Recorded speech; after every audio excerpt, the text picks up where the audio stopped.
ടൊവിനോ തോമസിനോട് തനിക്ക് യാതൊരുവിധ വിരോധവുമില്ല എന്നും വിപിൻ കുമാർ ഇത്തരത്തിൽ പറഞ്ഞുണ്ടാക്കുന്നുവെന്നുമാണ് ഇപ്പോൾ ഉണ്ണി മുകുന്ദൻ പറയുന്നത്.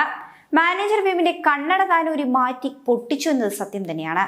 എന്നാൽ ഇയാളെ ദേഹോപദ്രവം ഏൽപ്പിക്കുന്നൊന്നും താൻ ചെയ്തില്ല എന്നും വിപിനെ മർദ്ദിച്ചെന്ന ആരോപണത്തിൽ ഉണ്ണി മുകുന്ദൻ പ്രതികരിക്കുന്നു. CCTV ക്യാമറ ഉള്ളിടത്താണ് ഇതെല്ലാം നടന്നത്. സുഹൃത്ത് വിഷ്ണു ഉണ്ണി താനും സംഭവം നടക്കുമ്പോൾ ഒപ്പമുണ്ടായിരുന്നുവെന്നും ഉണ്ണി പറയുന്നു. തന്റെ പ്രതിച്ഛായ നശിപ്പിക്കാൻ ശ്രമിക്കുന്ന തരത്തിലുള്ള പ്രവൃത്തികൾ വിപിന്റെ ഭാഗത്തു നിന്നുണ്ടായി. ഇത്രയും വർഷം ഒരു നല്ല സുഹൃത്തിനെ പോലെ കൂടെ കൂട്ടിയ ഒരാൾ തനിക്കെതിരെ എന്തിനിങ്ങനെ അപവാദം പ്രചരിപ്പിക്കുന്നുവെന്ന് നേരിട്ടറിയണമായിരുന്നു.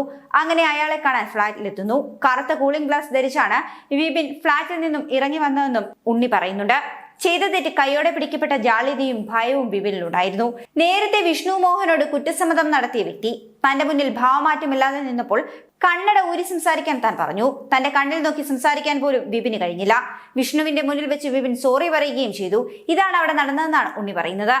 നരിവേട്ട സിനിമയ്ക്കെതിരെ താൻ പറഞ്ഞുവെന്നത് തന്നെയും ടൊവിനോയെയും തെറ്റിക്കുവാനുള്ള പ്രൊപ്പഗൻഡയാണെന്നും താൻ ടൊവിനോയെ വിളിച്ച് കാര്യം സംസാരിച്ചുവെന്നും ഉണ്ണി മുകുന്ദൻ പറയുന്നു.